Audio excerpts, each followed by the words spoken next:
કેમ છો YouTube family? આજે આપણે સરસ મજાના ઢોકળા બનાવીશું, એ પણ રાત સુધી પલાળ્યા વગર. ઢોકળા બનાવવા માટે મેં 4 વાટકા ચોખા લીધા છે, અડધી વાટકી ચણાની દાળ લીધી છે અને અડધી વાટકી ફોતરા વગરની અડદની દાળ લીધી છે. બધું બરાબર મિક્સ કરી લઈશું. હવે આને દળવા માટે 5 નંબરની જાળી લીધી છે. એને આપણે ઘંટીમાં નાખી દઈશું અને દળી લઈશું. જો સરસ મજાનું દળાઈ ગયું છે. આ બધું દળાઈ ગયું છે અને એમાંથી આપણે 1 વાટકી ઢોકળા માટે પલાળીશું અને બાકીનું બધું મૂકી રાખીશું. જ્યારે પણ ઢોકળા બનાવવાના થાય ત્યારે એમાંથી આપણે લઈ લઈશું. હવે આમાં છાશ ઉમેરીશું. છાશ ઉમેરતા જશું અને બરાબર મિક્સ કરતા રહીશું. જો સરસ રીતે મિક્સ થઈ ગયું છે. હવે આપણે આ બેટરને 20 મિનિટ સુધી ઢાંકીને મૂકી રાખીશું. 20 મિનિટ થઈ ગઈ છે.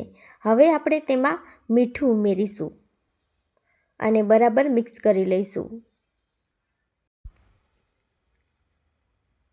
હવે ડીશ લેશું અને એને ઢોકળા બનાવવા માટે રેડી કરીશું. ઢોકળા બાફવા માટે આપણે ગેસ ઉપર પાણી ગરમ થવા માટે મૂકી દઈશું. પાણી ગરમ થઈ ગયા બાદ ઈનો ઉમેરીને બરાબર મિક્સ કરી લઈશું. ઢોકળાની ડીશમાં કાઢી લઈશું. હવે આપણે ડીશને બફાવા માટે મૂકી દઈશું અને ઢાંકી દઈશું. 10 મિનિટ પછી આપણે ચેક કરી લઈશું. તો જુઓ, સરસ મજાના આપણા ઢોકળા બફાઈ ગયા છે. આવી રીતે છરી અંદર નાખીને જોઈ લઈશું.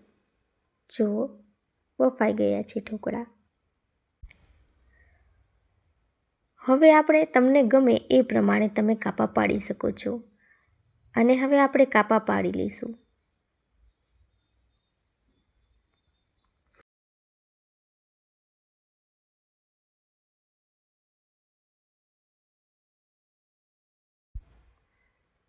જો સરસ બન્યા છે ને ઢોકળા, પોચા અને જાડા.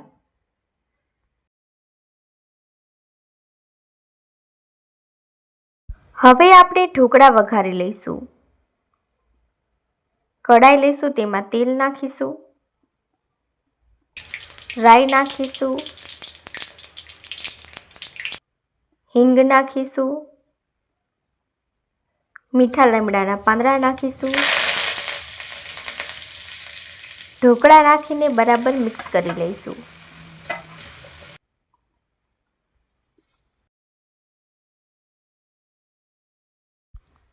તૈયાર છે સરસ મજાના ઢોકળા.